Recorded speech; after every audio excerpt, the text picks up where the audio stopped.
Nightbleed by Fehervari. Needle bright, needle dark, will you, won't you, unstitch the light and switch out the stars to blackest night? The Needle Song. No, the grey woman says, or tries to say, when she enters the white ward.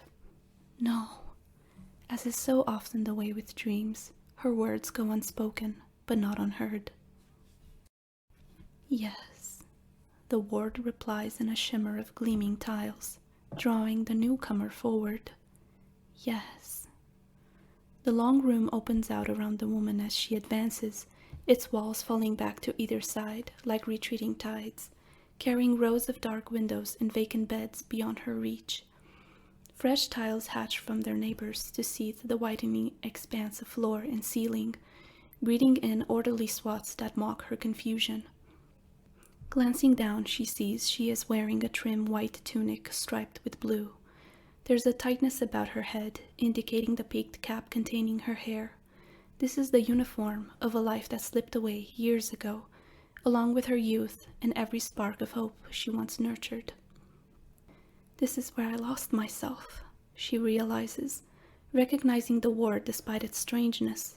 It is an abstraction of the reality she once walked, stripped to the bone, then sharpened to a merciless point. Her unease curdles into fear as a lone bed rises smoothly from the floor ahead, like a puzzle piece slotting into place. Unlike the others, it is occupied. No, the dreamer protests again, urgently this time. Please, no. Yes, the ward insists, its breath caustic with disinfectants. Yes. The woman's legs obey the decree, carrying her onward, caught in the room's invisible, inevitable currents. She realizes her feet are bare and terribly cold, surely too cold for a mere dream. Like poison, the chill spreads up her legs as she nears the bed, numbing her body but leaving her mind raw and receptive to revelation. There is a girl in the bed, sleeping, her breath coming in ragged, wet gasps. She is scarcely past childhood, yet her face is gaunt and her scalp hairless. Evidently, the sickness in her runs deep, probably too deep to expunge, though nobody will ever know for sure, for she will never be given the chance to heal. The bed's brass footboard is embossed with the Gothic numeral 16. A note is taped to it, bearing its occupant's details, but the dreamer cannot decipher the handwritten scroll. Those words are not part of her memories. She neglected to read them when the scene was real, so they elude her now. Nevertheless, she knows this patient's name as intimately as her own. Rosalia Timito. The grey woman is not a killer by nature, so killing has left an enduring scar on her soul. She will never forget the girl she murdered. No, she pleads, raising the hypo syringe in her left hand. It has been there since she entered the ward, primed to play its part in this tragedy. I won't do it. Yes, the bed exhales in a waft of budding decay. Yes. Surrendering, the grey woman is rewarded by a rush of sudden, spiteful eagerness. As she leans over the sleeper, she notices the serum in her hypo is black. It isn't a natural darkness, but the stain of absolute nothingness, of the void. A moment later, another aberration becomes apparent. She isn't holding the hypo in her hand. The hypo is her hand. Kale snapped out of the nightmare with a violence that shook her bed's rickety frame. Her heart was pounding furiously, as though she'd been running hard. Sweat clung to her like a second skin, though the room was cold. Shivering, she peered at her fingers through the gloom, half expecting to find the hypo there. She could still feel it, but her hand was empty. A dream, she murmured, closing her eyes. Just a dream. And a lie, she added, fearful of speaking the denial aloud, though she didn't know why. The dream had lied. She had never wanted the girl's death, and certainly never delighted in it. So why was she afraid to defy the dream's narrative? I'm not, she whispered, but that was also a lie. She was no stranger to nightmares, but they stopped mattering years ago. Most washed over her like dirty water, leaving a stain without pain, like all the other detritus that passed for her life. These dreams were different, as sharp as any part of her waking experience. Sharper, more real. When had she ever felt anything so vital as the eagerness with which she administered the poison? Or as bitter as the shame that welled up inside her during yesterday's sleep cycle, when she'd revisited her dismissal from the Medicaid service? A court of faceless obsidian giants that judged her, their verdict infinitely more damning than the condemnation of their flesh and blood counterparts. And when had she known anything like the terror of the nightmare before that, where she stepped into a lift and plunged into a shrieking abyss? Or the black despair of the first of these torments? That had been the subtlest, yet most unnerving of them all. There she had wandered her city as its lights expired one by one, leaving hungry shadows in their wake. When had she ever felt so horribly, nakedly alive? Never, Kill answered herself. Could that be a coincidence? No, she decided, thinking of the VLG-01. The liquid in the dream hypo had been the same, lustreless black as the Terry sample waiting in her lab, and these dreams had become 4 days ago, after Kill shook her head. This wasn't the time or the place to brood on that choice. Let the worrying wait until she could do something about it. She was no longer a Medicaid, but the methodology of observation, analysis, and treatment endured. It would probably be the last part of her to fade away. Opening her eyes, she saw pallid light leaking through the window's blinds, painting the room in a washed-out twilight that consummated its shabbiness. Far below, the muffled rattle hiss of the auto trams had become a near-continuous stream as they ferried workers home. It's still early, Kill realized. The city's night cycle was only just kicking in. Her shift wasn't due to start for hours, but sleep wouldn't return, and the thought of lying here in the gathering darkness was intolerable. Besides, if she left now, there was no chance of bumping into Lyle. He rarely turned up before nightfall, but sometimes he was too tired to go drinking after work. She'd been seeing too much of him lately. Get moving. With a groan, Kill threw aside her rumpled blanket and rolled into a sitting position, then perched on the bed's edge, waiting for her spinning head to catch up. She'd been working nights almost 4 months now, but her body still hadn't acclimatized. The apartment's constant chill didn't help with getting up either, but Lyle was against heating it. "We live under a dome, Kill," he'd explained in that slow, condescending tone she'd once taken for gravitas. "Our city regulates itself like a living body, light, heat, and clean air filtered, cycled, and recycled to keep things running smoothly, as our forefounders intended. It's not our place to interfere with the balance." The balance was always capitalized in Lyle's speech, as much an article of faith as a matter of machinery and science. Kill suspected everyone in the canopic congregation felt the same way. From the army of laborers who kept the city's vast dome patched up, to the tech Maggie who communed with its ailing spirit.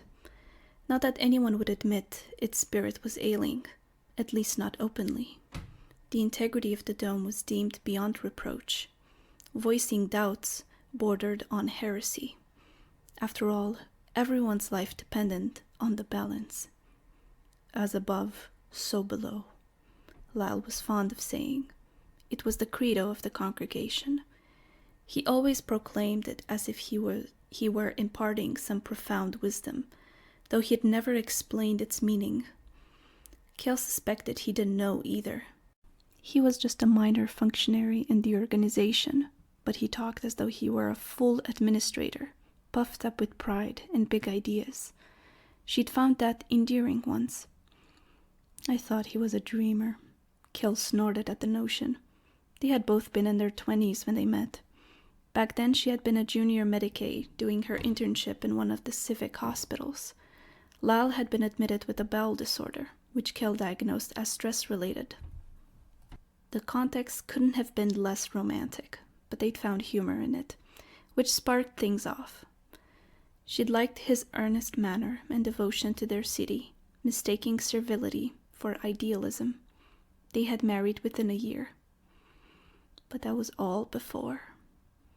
Thrusting the memories aside, Kel rose and padded over to the room's sanitation cubicle. It was so cold she was tempted to skip showering, but she was sticky with the nightmare's residue. She needed to wash it away. I wish I could. She showered in the dark, unwilling to face the apparition that stared back from the cubicle's mirror. Though she wasn't yet 40, her skin was ashen and her close-shorn hair peppered with white, as if age had reached a withered hand back from the future to clasp her prematurely. At this rate, she'd be an old woman by 50. Oddly, the prospect didn't much trouble her, but so long she didn't have to see it. I won't, Kel promised herself, unsure what the vow meant. The water was a lukewarm drizzle with a faint chemical odor, but she relished it, delaying the moment when she'd have to step out in the cold again. Nothing better awaited her in the long night ahead. Gonna be a good night, Screech decided. Gonna be sharp. He stepped back from the alley wall to gouge his handiwork. The painted words glowed neon pink in the gloom. It wasn't a color he had picked, but these days he used whatever he could scavenge. Besides, it didn't blunt the credo's edge. Emblazoned in the spiky script he'd perfected over the years, it had power. Bite. It's a lie. Screech chewed his lower lip, agonizing over adding an exclamation mark. He raised his spray can, then lowered it again. No, too much. It didn't need to shout, not this time. He'd painted the slogan plenty of times over the years, usually with a mark, but this was his best. Maybe pink worked after all. It's a lie, he read in a growl, reaching for the tidal hatred that had washed him onto this path. As always, he only found a trickle of that wave, but it was more lively than usual. He was getting closer, and the night below was getting stronger. Growing, Screech thought, spreading right under the sleepers' noses. He grinned at the notion, showing sharpened teeth. Filing them into points had been crazy painful, but the spidery tattoos covering his face had hurt far worse. He'd inked them himself, using a pilfered kit, without a clue how to do it right. The infection that followed had ruined his skin and forced him to hole up for weeks with a fever, but he'd hugged the pain close, knowing it would make him stronger. It's a lie, he repeated, his mantra addressed to the sleepers. They were the dross who strolled, shambled, or staggered through life without smelling its deceit. The blue bloods and worker drones who kept things rolling along, and all the dreggers and deadheads who fell between the cracks without fighting back. And worst of all, the priests and enforcers who kept all the rest in line, kept them blind. Some of the lawmen probably smelled their world's sickness. They waded through too much sin and shit not to, but didn't have the guts to taste it, let alone drink deep and run wild with it, as Screech did. All a lie. He placed a hand on the wall. Sometimes he could feel the current of his secret savior coursing through the city's bones, breathing fleeting life into metal, stone, or glass. That pulse was what woke him up in the first place. He'd been a kid back then, just coming on 14, but he'd never questioned the message, never hesitated to serve when it opened his eyes to the lie. I served them up, he recalled fondly. I served them sharp. Taking a fork from the kitchen, he crept into his parents' room one night and stood over the sleeping forms, waiting for a sign. They were rich folks, under-Tau alpha bloods who'd hidden themselves far from the dome and the endless night beyond, never imagining the deeper darkness already inside. No matter. Their son brought it home to them. Woke you up, the messenger giggled at the memory. Made you see the night. A tremor had run through the boy, more intimate than anything his god offered before. Electrified, He'd plunged the fork into his father's left eye, hard enough to pop it, but not enough to pass right through, then spiked the other one before the first strike even registered. The screams had roused his mother as the boy came for her eyes. She'd opened them as he stabbed, which was helpful, but she'd also tried to sit up, which wasn't, because the prongs had ended up going too far and killing her outright, denying the revelation he'd granted his father. But things had worked out all right, because she'd given her son a gift instead. The boy heard his name in her dying screech. Yes, a screech.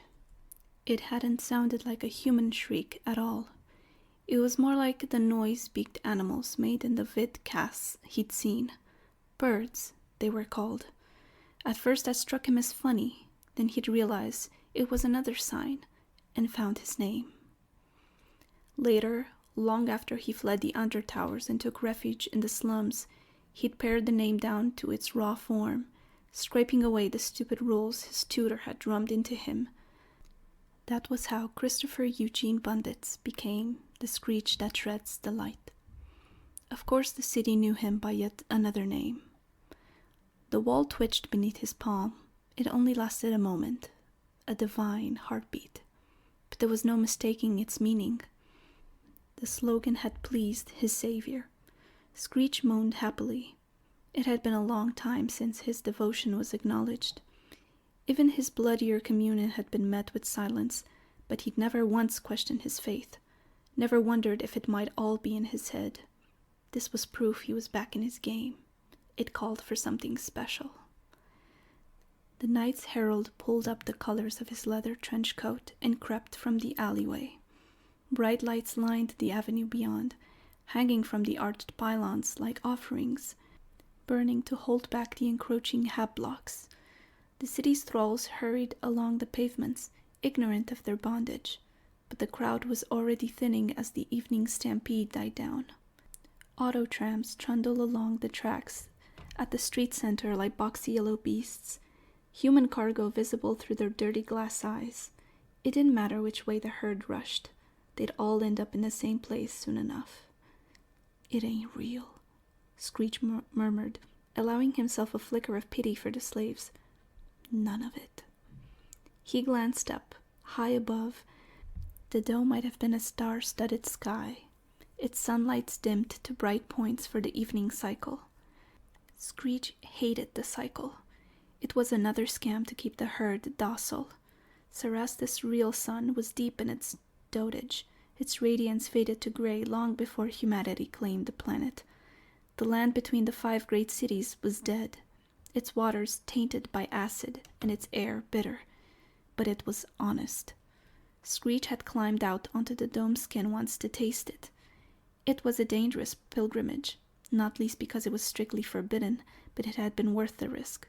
It proved his faith. "It's a lie," he yelled as a tram sped past.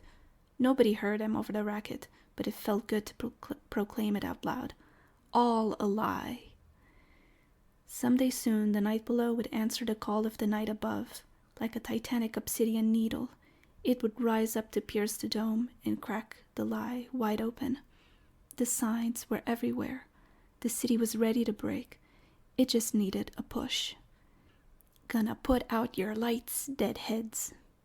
Shoving his hands into his pockets, the street prophet joined the throng. As he walked, his eyes flitted over each passing face, hunting for inspiration. Yes, this was going to be a good night. The lift was a long time coming. Someone had smashed its indicator panel, so Kel waited in ignorance, trusting it was on its way. There were 12 lifts serving her hab tower, 3 to each side, but only 7 still ran. Her apartment was on the 131st floor, roughly midway up the block. Walking down a stairwell would take over an hour. Walking back up might as well take a lifetime, because she'd never last the journey. Lal claimed he'd done it once, but that was years ago, before he let himself go. Over the last decade, he'd run to fat while she'd wasted to skin and bones, as though one body had leached the other, though neither benefited from the transaction. If the lifts die, we'll die with them. Kel reflected bleakly, gazing along the corridor to her right. She never walked that way, though it offered a shorter route to her apartment. Something about the passage repelled her. As always, many of its overhead bulbs were out, while the rest blinked erratically, transforming it into a patchwork path of light and shadow. Winged bugs worshipped at the surviving lights, fluttering about the bulbs in faltering circles, confused by the flickering. There was a mournful quality to their devotion, as though they suspected their idols were mocking them. Some of the flyers had defected to the steadier illumination of Kel's torch. Like many citizens, she carried her own light source, fearful of getting caught in a blackout. They were becoming more frequent, occasionally plunging entire districts into darkness for hours. Lyle, who refused to carry a light, claimed it was nothing to worry about. But there was a scraping noise along the shunned corridor. Kel shone her light into the gloom, her other hand drawing a shock jack from her pocket. The compact weapon only had a single charge, but she'd been assured it packed a heavy punch. She'd bought it from one of the stim dealers on her district's outskirts. Like the seller's primary wares, it was illegal. Lyle would be scandalized if he found out, which pleased her. "Hello?" Kel called out. Her beam couldn't penetrate beyond the first few dark patches. "Is someone there?" In theory, the tower was safe, sealed behind shutters and coated gates, but strangers still got inside. The upper 7 floors, which had been gutted by fire years ago, were overrun with vagrants. The block's wardens stayed clear of the derelict floors, but they'd cut off power and lift access, sealing their status as a no-go zone. Lyle called the area the Warren, capitalized like the balance, but the spiritual opposite of his beloved harmony. The disorder overheard symbolized everything he loathed. "I'm armed," Kel added, raising her jack pointedly. There was no reply. It was probably just a rat or one of the feral cats that hunted them. Both were getting bolder and bigger, but they usually avoided residents, though they'd been known to attack young children. But it wasn't vermin that worried her. Not that kind, anyway. The stairs to the Warren had been sealed off many times, but the barriers never held, and the wardens eventually gave up repairing them. There'd been talk of starting up a residence watch, but nothing united the people of Barca Tower except misery, so it went nowhere. The squatters had been reported to the authorities, but the city's law enforcers had bigger problems on their hands. It would probably take another fire to purge the infestation. Infestation? Purge? Kel frowned, ashamed of using such terms. His terms. The intruders might be unsettling, but they were still people. Many of them probably only a few bad choices along from her own position, if they'd ever had a choice at all. Since her first dismissal from the municipal Medicaid service, Kel had drifted between jobs, never lasting more than a year in one place. The trajectory in respect pay had been relentlessly downward. That was why she'd stuck with Lyle. The congregation would look after him if they split, but she'd probably end up in one of the periphery slums. There's no way back from that, she thought as her light played over the flaking, graffiti-covered walls. It illuminated declarations of love and hate, devotion and revolution, and more often than not, sheer nonsense, or something that would only make sense to its author. The many-colored scrolls overlapped each other in a continuous skein, recent avowals smeared over the old, creating layers of desire and delirium. There were pictures, too, caught amid the tangle-like snared hallucinations. Most were obscene, but 2, undoubtedly the work of the same hand, were striking. "You're new," Kel gauged, certain she hadn't seen them before. Her gaze lingered on each in turn. They sliced through their rivals in stark black lines, sometimes flowing, sometimes jagged, but always vicious. The nearest depicted a spiraling mandala that bristled with spines and sharp petals, like a malignant flower. A vertical eye nestled at its core, wide open and defiantly insane. The composition was disturbing, though not without beauty. But the other... Kel shivered as she studied the second picture. Was that meant to be a person? The bipedal figure was about the height of a man, but it wasn't remotely human. It looked like the thing's body had been torn apart, then strung back together at random, with the pieces connected by taut tendons. Spindly limbs sprouted from its torso, jointed in multiple, sometimes conflicting angles that forced the appendages into zigzagging contortions. The legs tapered into sharp points, while the arms bloomed into sheaves of needle-like talons. But the head, if it could be called a head, was the worst part. That swirling ribbon of fanged eyes glared at her, alive with gleeful malice. Who had painted these things? The prospect of the mind behind such visions wandering the corridors was frightening, yet also exhilarating. There was a mystery here, and mysteries had no place in Barca Tower, let alone the limbo of Kiljaro's life. What do you mean? What are the... There was a chime beside her. The lift's door parted, releasing the pent-up stench of vomit and urine, laced with the tang of some narcotic. It was a foul mixture, but Kel had smelled worse. Sometimes there were more substantial deposits waiting inside. Predictably, the lift's light was out, leaving only faint rings of radiance from the buttons on the control panel. With practiced wariness, she scanned the compartment's floor before stepping inside. The enigma of the pictures would have to wait. "Don't go away," she prayed to them. It was a peculiar wish, yet she couldn't deny it. As she reached for the panel, the scraping sound came again, closer and more protracted this time, as though something sharp were being drawn along the wall towards her. Several sharp things. A glassy chittering accompanied the scraping, so delicate it might be subliminal.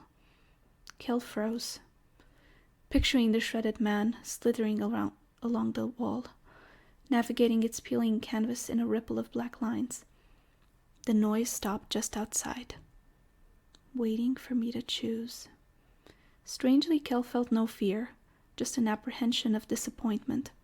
What if she looked and found only vermin, animal or otherwise? No, it was better not to know. Let the mystery endure. She pressed the button to the lobby. There was a uniformed man standing on the street corner ahead, watching passers-by. His blue suit was armored with flak plates, boosting his already considerable bulk. The winged sun icon of Carcery Hive shone from his breastplate and helmet. A tinted visor hid most of his face, but his vigilance was obvious. "Enforcer," Screech thought sourly. He slowed his pace, but kept moving, wary of drawing suspicion. The lawmen were becoming more active on the streets these days, as if they knew something big was coming. There'd never been so many of them, maybe 1,000 covering the whole city, but even one of the bastards was bad news. "You're looking for someone," Screech guessed. Violent crime used to be rare in Carcery, but things were becoming edgier in the final days. There'd always been gangs working the slums, running vice in all its flavors or making trouble just for the hell of it, but nothing like the doomsday cults that had some crawling out of the shadows in recent years. Crazies like the Razors or the Dark Scars killed because they liked it, even if they had a creed of sorts. Screech reckoned they heard the call of the night below, but didn't have the soul to listen the way he did. Unfortunately, they'd carried their trouble beyond the slums, which upped the heat across the whole city. That made his crusade trickier. "Ain't me you want," he guessed, eyeing the enforcer ahead. Oh, the authorities knew his work for sure, but they didn't get its significance. And they sure didn't know his old name or face either, the one he wore now, or they'd have taken him out long ago. To them, his offerings were small fry besides the cult's mayhem, but the herd knew better, in their blood if not with their heads. The newscasts proved that. Nothing scared them like the kiss of the Needleman. Screech realized he was smiling. Guiltily, he bit his tongue, drawing blood as penance. This was serious. Maybe the law wasn't after him specifically, but that enforcer wasn't going to like the looks of him. The odds were good, but he'd stopped and searched, which wouldn't end well, not with the things he was carrying, but turning round was also risky. The crowd was pretty thin, so the lawman might notice and come after him. "Make a move," Screech urged himself, turning the options over. Both were bad. As so often happened in a crisis, his savior threw a miracle his way. This time it showed up as a rushing yellow wall. The tram rolled alongside him, heading away from the enforcer, going fast, but not so fast Screech didn't see the gaping doorway coming right up, jammed open, like they sometimes did. There wasn't time to think things over. Now or never. Screech leapt. A heavy thud cut through the soporific rhythm of the wheels. Startled from her dozing, Kel glanced along the carriage. There was a boy leaning against the wall opposite the faulty door, about 10 paces away, his hands pressed against the glass. Clearly he jumped aboard and lost his balance. It was a reckless, stupid thing to do. "Idiot," Kel judged. As if hearing her scorn, the newcomer turned and caught her gaze. His sallow face crawled with scars and tattoos, but his eyes were striking, like clear blue pools in a swamp. Black hair hung to his waist in a snarl of dreadlocks, braided with fragments of metal and glass. His leather coat was frayed, its gloss faded and spattered with paint. He didn't look much past 18, but his spirit would be older, coarsened by violence and wounded pride. Kel had seen the type before, both men and women, especially since she'd started working nights. This boy would cut her open without a second thought.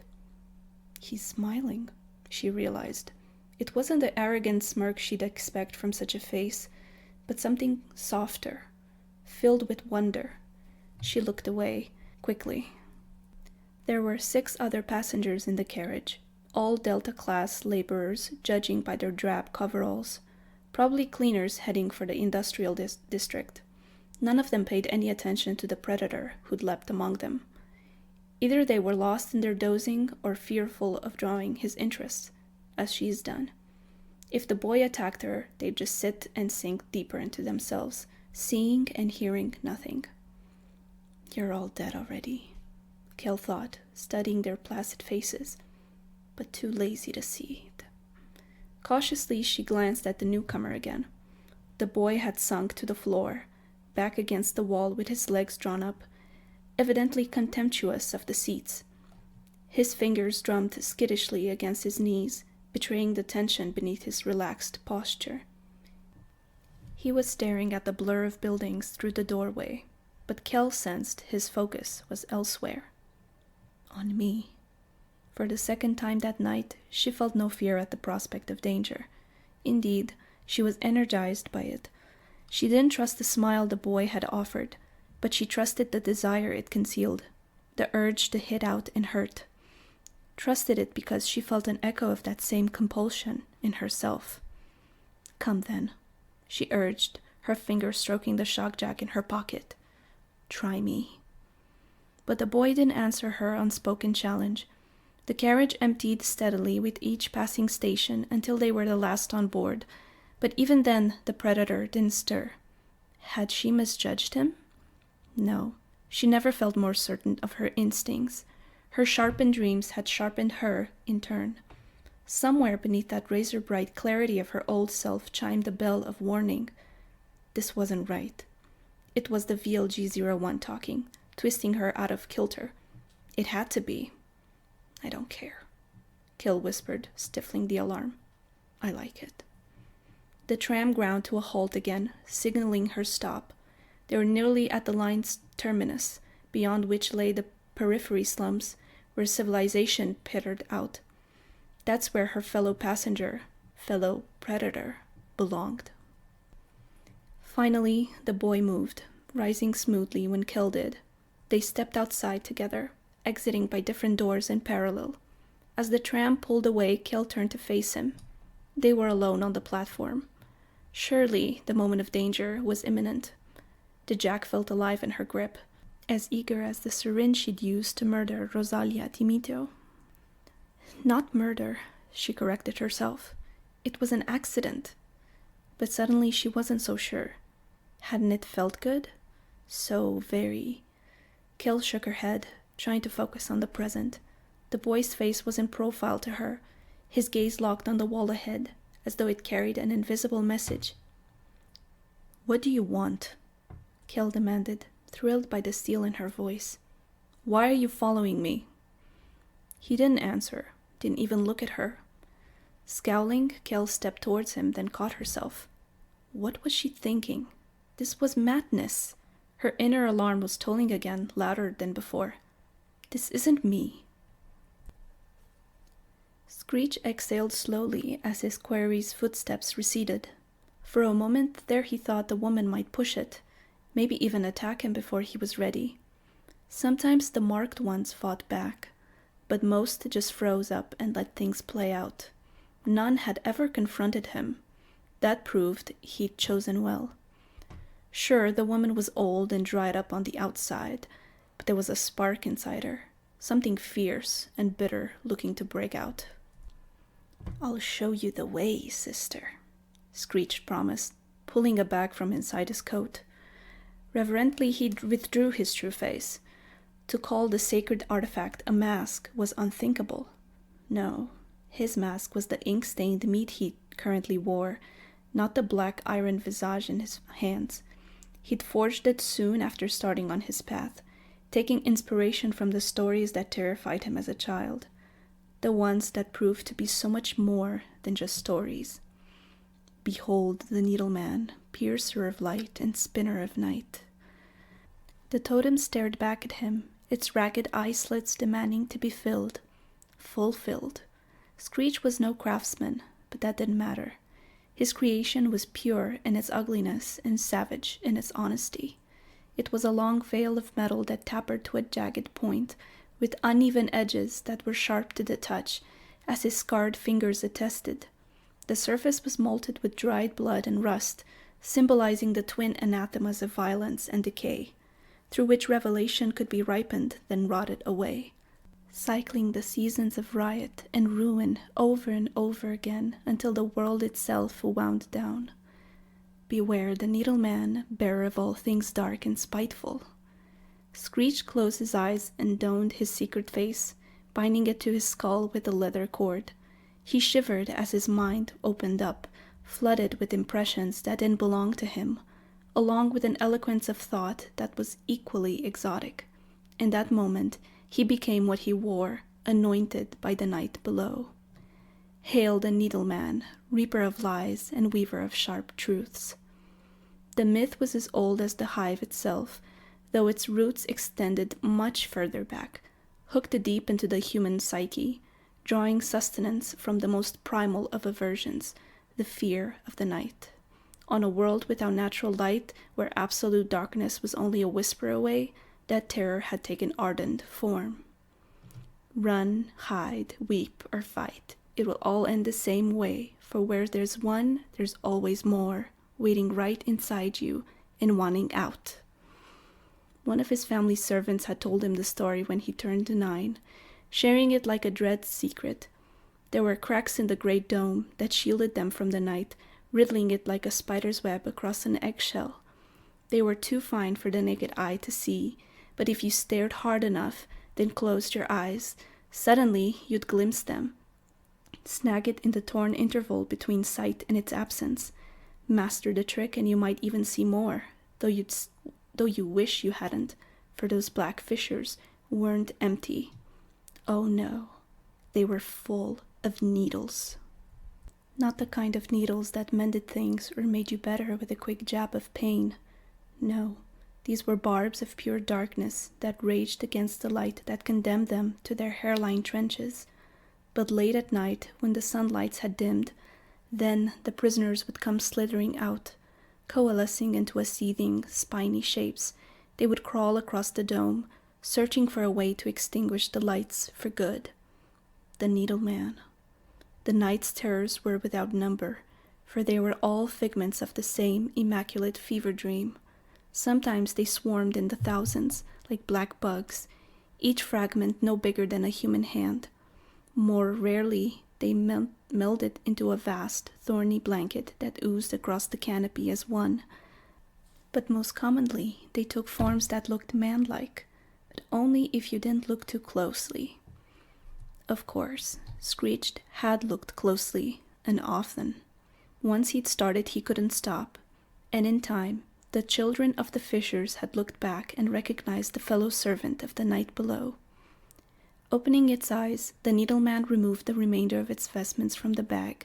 The gloves were tipped with slender blades, no two the same length.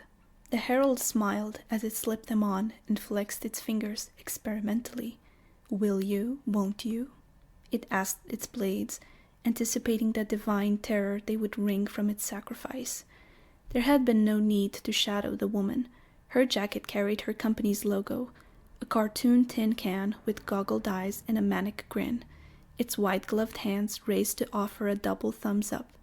That same absurd figure crowned a building a few blocks from the station, rendered in plastic, its vast form glowing against the skyline.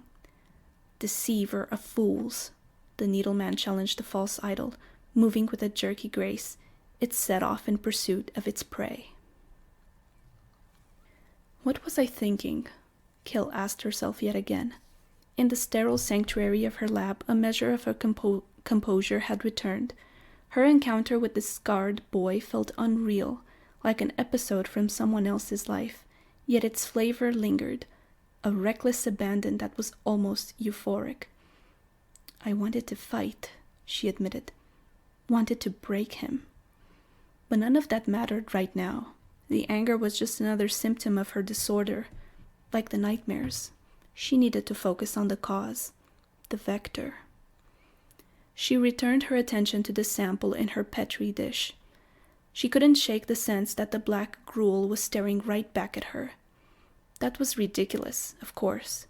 It was only a food additive, like the countless others that had passed through her lab for testing and approval. She always approved them. The plant's manager had made that requirement perfectly clear when she took the job. Quantity over quality. Potent Vitapaks supplied the city's Delta-class laborers with cheap synth proteins, keeping millions just above the starvation line. That precarious swath of humanity wasn't picky about its food, only its absence. "We keep 'em topped up so they don't start chowing down on each other," her new boss had winked conspirationally. "Or on us." Kel suspected even that crude mission statement wasn't strictly true. It was rumored that Potent's base stock, the euphemistically named Vita ephemera, wasn't entirely synthetic in nature.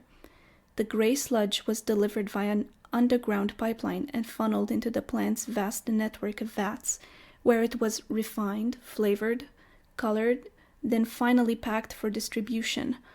There were countless varieties under the company's brand, but the essence was always the same. Kel sometimes wondered what a molecular analysis of that raw gloop would reveal, but that led to questions about what lay at the other end of the pipeline, which conjured possibilities she didn't want to dwell upon. Dismissing the unwanted train of thought, Kel returned her attention to the sample on her desk, VLG-01. The compound's code name was bland, yet it had piqued her curiosity immediately. The 01 designated it as the first formula from a new supplier, which was unprecedented in her experience. Potent's additives were always sourced from the same handful of companies, with most products numbering in the high thousands. Who was this VLG? The toxicology analysis had come back negative, unusually so, in fact. No traces of carcinogens or impurities at all. Unlike many of the borderline poisons she'd rubber-stamped for her paymasters. Suspecting an error, she had repeated the tests several times, always with the same result. The compound was clean. And yet she'd held off approving it. Results be damned, she didn't trust that Terry slime. She'd felt a visceral aversion the moment she saw it, which had intensified with every test it evaded. "What are you hiding?" she murmured. For better or worse, she'd uncovered a part of the answer already, though it raised more questions than it settled. The compound had psychoactive properties, though nothing had shown up in the chem tests. It had taken a more direct approach to unravel that particular secret. 4 nights ago, she administered 3 undiluted drops with a pipette directly to her tongue, foregoing the customary infusion wafers or solutions employed by the company's indentured tasters. It was a flagrant violation of protocol, never mind good sense. Indeed, she couldn't say why she'd done it. Part of it was her antipathy towards the sample, an unwillingness to let the damn thing beat her. But that wasn't the whole of it. At some level, it hadn't been a decision at all. I had to try it. Kel shuddered, remembering the rancid sweetness that had infused her mouth, like the pulp of a rotten fruit, and beneath that, something other, a quality that had no parallel with any natural flavor, yet one she'd recognize in a heartbeat, like a buried memory that is eager to be exhumed. We know you. She frowned, unable to tell whether the slurred thought had been her own or a reverberation from something outside, sleeping through her mind like an intruder. As she floundered, the liquid in the dish moved. Ripples spiraled from its center, shaping the ooze in concentric ridges that persisted as the liquid flowed through them. Kel held her breath as a complex geometry of spines and petals coagulated before her eyes. It looked like a glistening black orchid. Or a mandala, she realized, picturing the graffiti she'd seen earlier. This was another manifestation of that arcane form, but rendered in living fluid, it captured the reality in a way paint never could. The reality? Kel leaned closer, fascinated. The liquid couldn't actually be moving, though it had moved her to perceive the effect.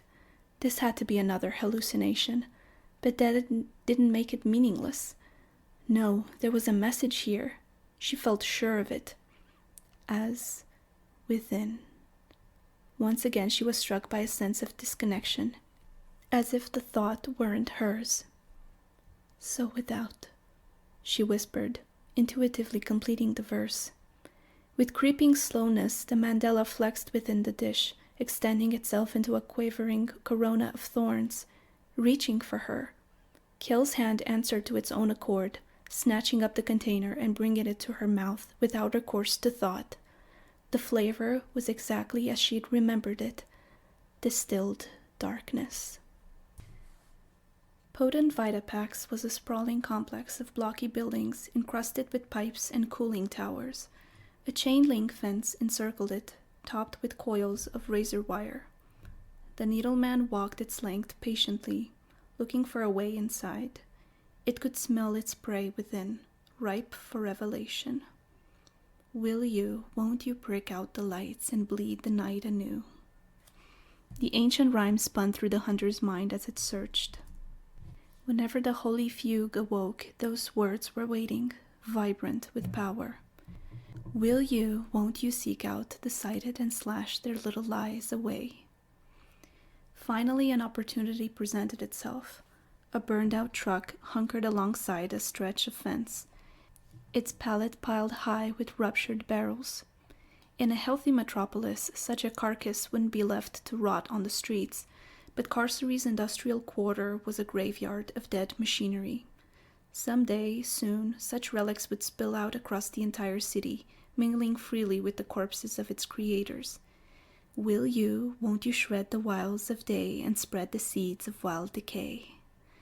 The needleman climbed the mount of canisters, picking its way around the runnels of oxidized gunk they'd vomited. The peak was almost level with the top of the fence.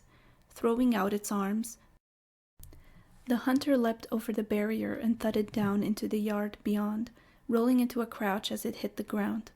The impact was bone-jarring, but nothing broke, which was all that mattered. Later there would be pain, but something growled nearby. The needleman looked up as the growl exploded into a furious barking, and a dog hurled across the yard towards it. The animal's body was a black-furred slab, bulked out with vat-grown muscles, enriched with augmented implants. Serrated metal teeth glinted from its muzzle like the jaws of a trap. A spike of fear shot through the intruder, puncturing its fugue. Suddenly, horribly, it was mortal again. With a moan of terror, Screech backed away, then wailed as the hound's jaws snapped shut around his left leg, just above the knee. Swinging its head around, the dog tore through leather and flesh to the bone beneath. Agony drowned out Screech's fear, threatening oblivion. He slashed at his attacker wildly, his finger blades ripping red gouges through its pelt, but it paid no heed. The thing was a damn war dog. Its lobotomized brain was wired to ignore pain, maybe even get off on it. "Help me!" Screech begged the knight below. "Help!" He kicked out his other leg and lost his balance. With a yelp, he crashed onto his back. The hound was on top of him in an instant, its weight crushing his chest. Hot breath wafted from its jaws, reeking of decay and oil. He kept hacking at its flanks, but couldn't cut deep enough to do any real damage. Drool spattered his iron veil as the dog snapped at it, trying to reach his throat. Fortunately, his mask extended to his breastplate, presenting an impenetrable shield, but if its cord snapped, he was done for. "Will you, won't you tear my bloody throat out?" Screech thought frenetically. "Yes, you bloody will." He giggled, unable to resist the absurdity of the moment. To die like this, chewed up by a mindless beast, after achieving so much and coming so close to the end of days. It was so damn pointless. And maybe that was the point.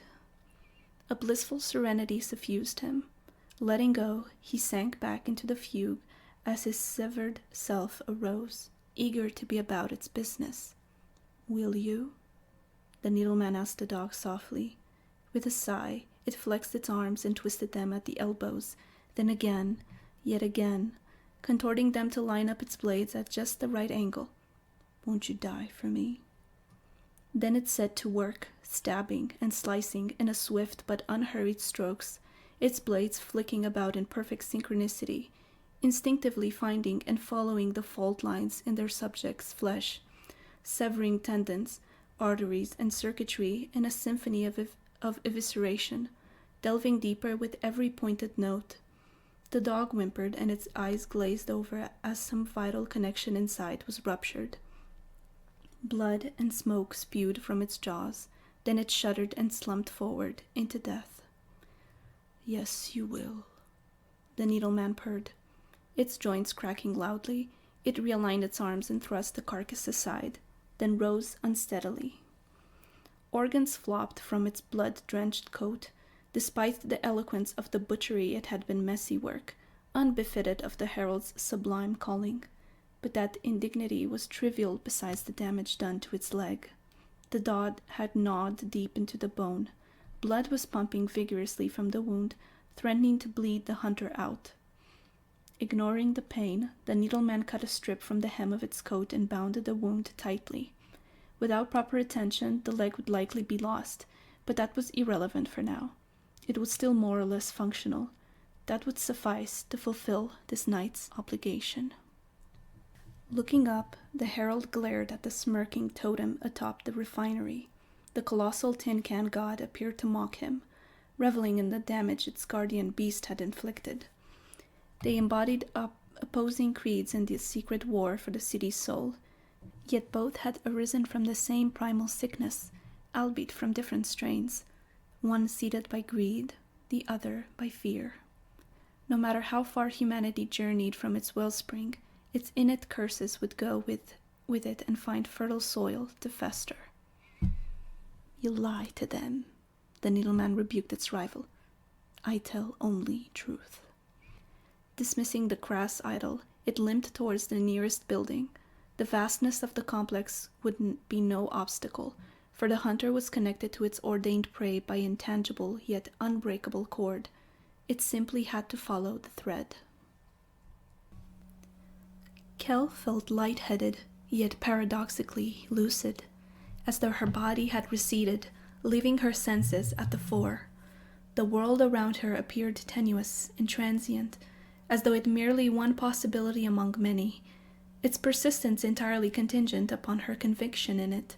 She understood this was an extension of the state she had been experiencing for days, heightened by the extra dose of the drug she'd swallowed. "I was blind, and now I see." She was walking the snarl of gantries overlooking Block D, which housed the sweeping expanse of storage vats. Vita ephemera swirled languidly in the open-topped containers below, churned by fans to prevent it from congealing. It was all coarse, gray gloop, still awaiting processing into the garbage her masters passed off as food. Symphoning pipes protruded from every vat, connected to testing stations above. Part of her job was to conduct regular hygiene checks on the stock. While the company's nutritional standards were pitiful, actually poisoning its consumers wouldn't be profitable. We might kill them, Kel reflected, but we'll do it slowly. During the day, the refinery would be packed with laborers, which is why the company had her working nights, tucked away while production went on. Other than a couple of watchmen, she was alone in the complex. But she didn't feel alone now. In fact, she felt crowded, as though the place were teeming with unseen people. Not people. Not anymore. Kel halted and gazed down at the gray pools, studying them with an honesty she'd never allowed herself before. This place was haunted, but its shades weren't true ghosts. They were too diffused and degraded for that. Their spirits dissolved alongside their bodies, blended into an aggregate spectral sludge, processed like sewage. Once she accepted the truth, she began to see the dead, swirling through the gloop in tides of distended, melded faces and groping hands. They were hollow-eyed and hopeless, bereft of sense or sanity, yet suffering all the same. It wasn't just flesh and blood the city recycled and shoveled into its pore. We've turned them into soul-eaters. Kel realized she was crying, but she didn't try to stop the tears falling into the gray swirl below. It was already contaminated beyond anything she could offer, tainted though she was. There was no denying her guilt, of course. Ignorance couldn't acquit her collaboration, especially when it was willful. I knew, she confessed to the dead. I've always known. Somewhere far away, the fading fantasy of her old self railed against the admission. This couldn't be, real. It was just another drug-fueled delusion, like her nightmares. She wasn't herself, hadn't been since she'd taken that first fateful dose. Why else would she have swallowed more of the damn thing? They were tempting denials, but they were still lies, and she was past humoring them. The narcotic wasn't an engine of delirium, but revelation, and once the taste was acquired, there was no going back. The change it engendered in the brain, perhaps even the spirit, was permanent. She grasped that viscerally, with both regret and relief, but above all, curiosity. Why would anyone create such a provocative substance, let alone seek to spread it among the city's forsaken? Why wake them up to the horrors of their existence? It was those questions that had led her here. She needed to find the sample source container. Perhaps it would offer a clue as to its creators. "Who are you?" she whispered. "Doc?" Someone asked behind her. She turned, unsurprised, as though she'd always known the man was there. He was in his late 60s, but his back was straight and his shoulders broad. The face under his cap was like carved mahogany, leavened by bushy white brows and lively eyes. "Sergeant," Kel answered. She didn't know the watchman's name. Everybody just called him the sergeant, the same way they called her the doc. It was rumored he'd been in the military in his younger days. There was a laconic authority about him that supported that, yet he was an affable fellow. They'd shared the occasional mug of caf, even played cards once. Regarding him with her newfound clarity, Kel realized he might even have become a friend of sorts, if she had been open to such things. "You see something down there?" he asked, his eyes sweeping the refinery floor. "Something off?" "Nothing that wasn't there before." He frowned. "You all right, Doc?" "I don't know." She was unwilling to lie anymore, even for convenience. "You got the look tonight," he gauged, taking a step closer. "The look?"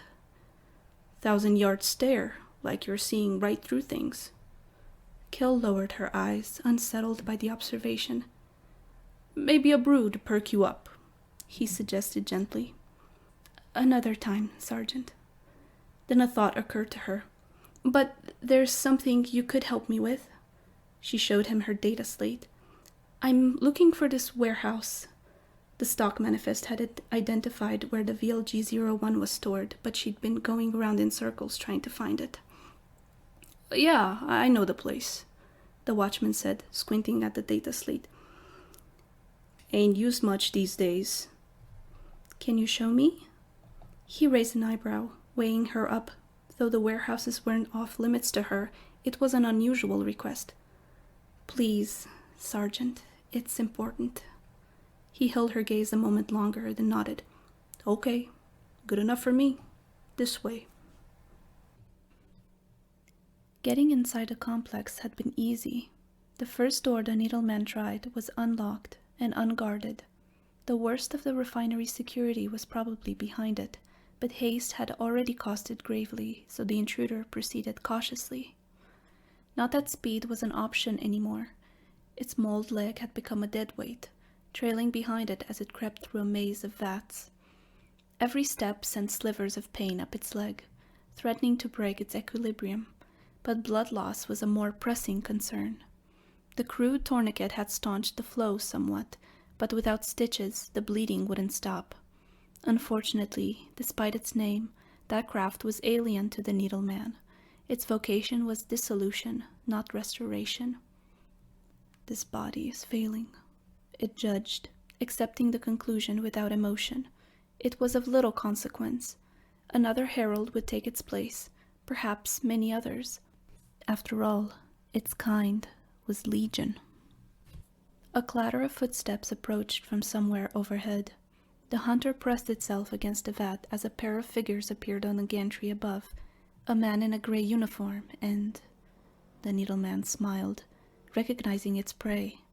There was a new vibrancy about the woman, as though her potential had bloomed since their last encounter. It could hope for no finer offering for its final sacrifice. "Will you, won't you bleed to feed the night?" it whispered. The cord between them grew taut as the woman passed by, tugging the hunter after her.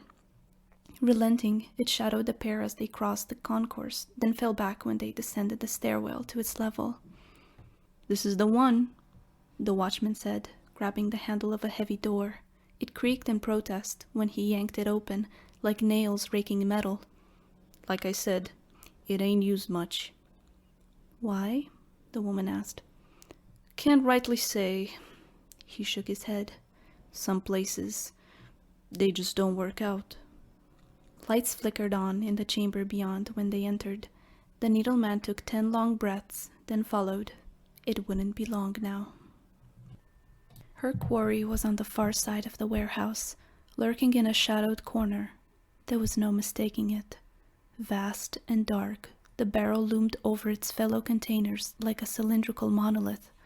Its dark body was girdled with broad iron bands and massive rivets. Like a cage, Kill thought, approaching the vessel warily. It was almost twice her height, yet that wasn't what unsettled her. No, it was the age radiating from it, a deep and baleful antiquity that seemed to diminish everything around it. "This what you're after?" her guide asked, speaking quietly, as though afraid of waking the slumbering giant. "Yes. Have you seen anything like it before?" Kill asked, already knowing the answer. "No," the sergeant whispered. "No, I ain't." Kill realized he was hanging back. His stubborn vitality had drained away, yet there was steel in his eyes. This was a man who'd faced down fear before. Why had she never taken the time to learn his story? "You can go, Sergeant," she said, releasing him from whatever vague obligation he felt towards her. This wasn't his problem. "You sure?" His expression teetered between gratitude and guilt. "I am. Thank you." "I'll be right outside then," he said hoarsely. "Holler if you need me." Kill watched him go, then faced the vessel again. There was a brooding expectancy about it, as though it had been waiting for her. How long had it been here? And who'd brought the sample to her lab? It hadn't appeared with the regular batches. For that matter, the name on the testing requisition form, Vedas, had been unfamiliar, though its authorization stamp was in order. How was that? No, such mysteries were inconsequential. The drug had come to her because it wanted to. Wanted her. She felt sure of that. Why? She asked, taking the final steps towards the barrel. Why me? That was the only question that really mattered. Tell me.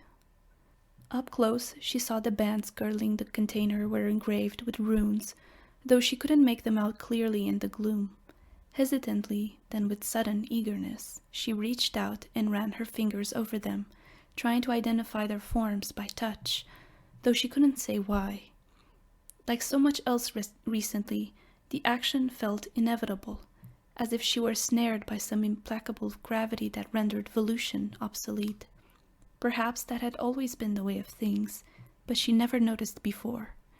Maybe choice was only ever illusionary.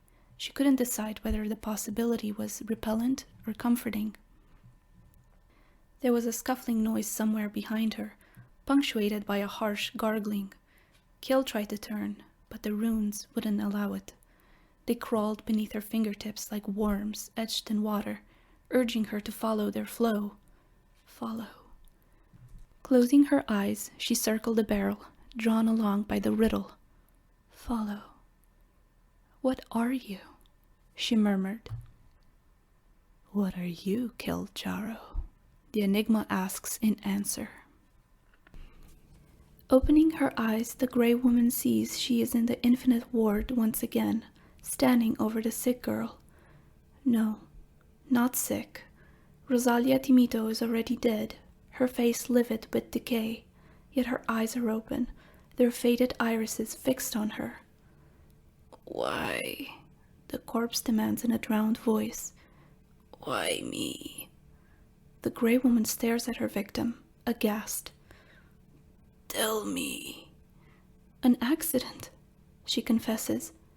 It was an accident. She had been so tired that night, drained by a triple shift she should never have accepted, but pride had demanded.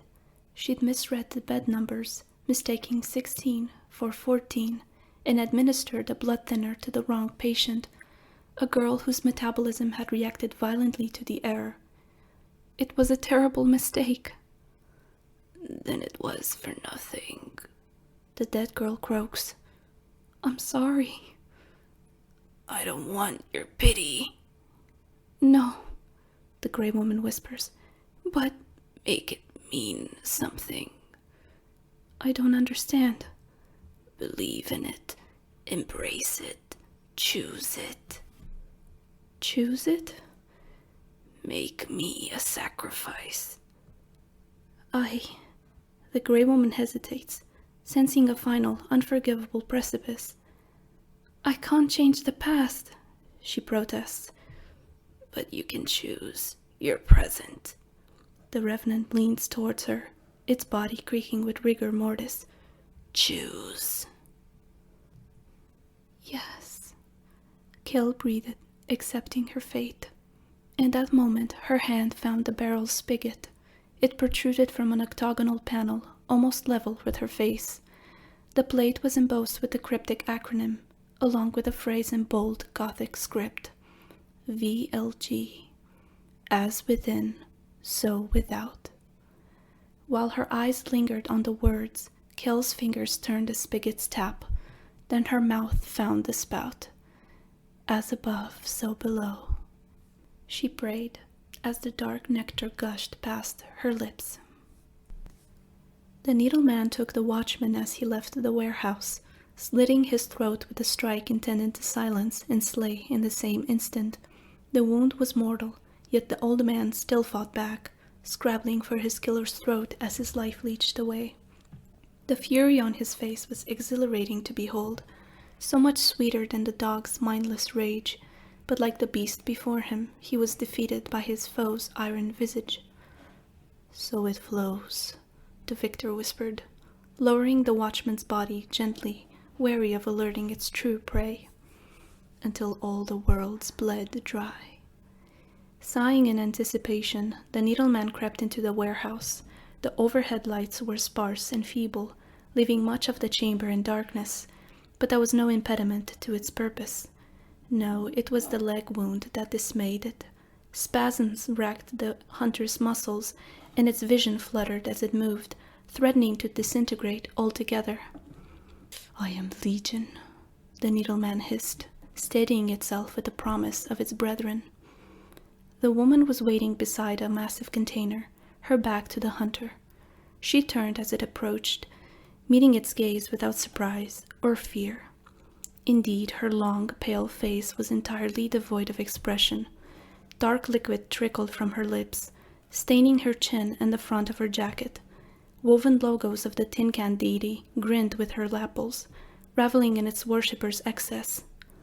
"Will you, won't you rise to fulfill the fall?" the needleman asked, stalking towards her. This was the customary question it offered the chosen ones, though whatever they wailed or whimpered in response, whether threats, bribes, or pleas of mercy, the answer was always the same. "Oh yes, you will," the herald confirmed, whirling its claws in a slashing salute. Then its step faltered as it noticed something else about its prey. Her eyes were black. The dark woman regarded the creature before her with detached contempt. It was an inane, unfinished wretch, drenched in blood and banality. She recognized the supernal entity its makeshift claws and mask aspired to, but the mimicry fell far short of the graffiti that had enthralled her earlier that night, let alone the reality. The youth who'd stalked her skulked behind the sham, clinging to his delusions like a drowning man. "You are nothing," she judged. Picturing his mask's cord, she tore it free with a twist of her will. "Let me make something of you." The boy stared at her, terror and envy warring for supremacy on his face. Stripped of his facade, he was pitiful, a frail and quailing thug who'd imagined himself so much more. Only the violence in him survived his exposure, too ingrained to scour away. "Come then," the dark woman goaded, knowing he couldn't resist the challenge. "Kill me if you can." With a snarl, the youth lurched towards her, his claws slashing in dual swipes. To his foe's heightened senses, the attack appeared sluggish, as though he were wading through water, while her domain was air. She darted inside the languid arcs and rammed her shockjack blunt prong between his jaws, shattering his teeth and tearing through the tongue behind. The charge activated when the tip hit the back of his throat, spewing electric current through his skull. His eyes widened as they broiled, then burst wetly. Sparks played about the charred sockets, teasing out black smoke. More leaked from his jaws, which had melted around the prong jutting from them. "You were a lie," his executioner declared, releasing her weapon. She stepped away as the dead man's claws completed their passage, gnashing together like teeth. The impact unbalanced the corpse and it toppled over, flat on its back. "For the fall," the dark woman proclaimed, granting the fool a purpose in death. Her eyes met the vacant gaze of the mask beside him. "Will you, won't you?" it asked. Deciding she would, the knight's new herald picked it up. It was a crude thing, yet they shared the same creed. They had both sacrificed to hasten the coming darkness. In time she would far outstrip the grubby offerings of its creator, but the mask itself was potent.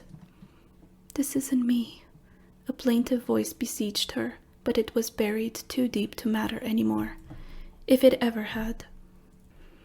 Ignoring the ghost, she glanced at the liquid-filled monolith.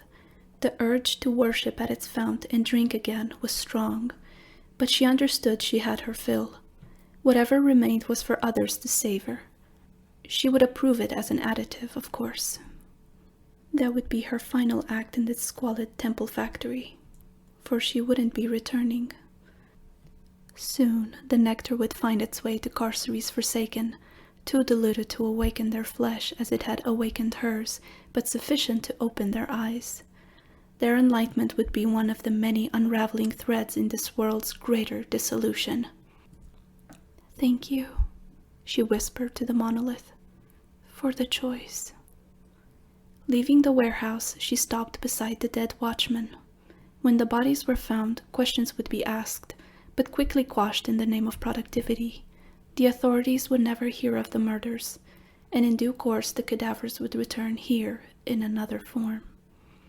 "I'm sorry," the dark woman said to the old man. It was her second apology of the night, and the last she would ever offer. Screech lay in a darkness more complete than anything he'd ever desired. Dead, yet horribly present, severed from sensation, yet all too aware of the voracious, watchful giant looming over him. Pleading without words, he begged for forgiveness, for another chance to serve. But if his dark god heard him, it paid no heed.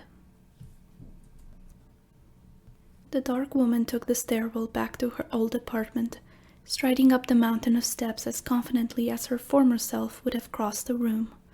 Occasionally she passed shabby, broken-faced figures, but they slunk away from her, sensing she wouldn't be easy pickings, which was the only kind they cared for. Reaching her floor, she stopped to peruse the hollowed graffiti that had signposted her path. The mandala was still there, testifying to the sanctity of this place, but the figure was gone, its message served and its territory relinquished to a new custodian. "We are Legion," the dark woman acknowledged. Later she would ascend further and claim the tower's derelict heights as her eyrie, along with the abandoned souls who congregated there, taking some as worshippers, others as sacrifices, for they were ripe for either role. But first she must accept the sacrament that would seal her allegiance to the night. The supplicant donned her predecessor's mask, then walked the corridor she had always shunned, shivering as its shadows caressed her. Soft but insistent, they teased her flesh and bones into finer, sharper forms with every step she took, eliciting pleasure and pain in equal measure. "Will we, won't we?" the mask murmured, sharing its wearer's epiphany. The dark woman gasped as her fingers lengthened, then split, budding crooked blades that chittered when she flexed them. Her elbows splintered in sudden sympathy, then multiplied and knitted into new configurations that would defy mortal eyes. A few steps later, her knees followed, twisting into manifold opposing arcs, yet she kept her balance, instinctively adapting to the changes. When her torso shattered, she screamed from the soul, then moaned as the fragments realigned and spun thorny tendons to bind themselves anew, though the knots were restless, for rigidity offended them. "We are Legion." As she neared the end of the passageway, the mask tightened about her face, fusing with the skin and skull beneath. Creaking, it distended further, gouging fresh eyes along its length as its chin passed her riven waist. "We are Legion." The pilgrim's path ended at its old apartment. It slipped through the cracks in the door and flitted to the bed it had once shared with a fool. The man was there now, his jaws quivering as he snored, lost in the last refuge he would ever know. Even in sleep, he reeked of arrogance. His atonement would be lengthy and extravagant, his confessor decided. Its claws clicked in anticipation, drooling shadows over the oblivious penitent. "As above, so below," the needleman intoned in a voice that swarmed with barbs. "As within, so without." Then it set to work, and true night drew a little closer.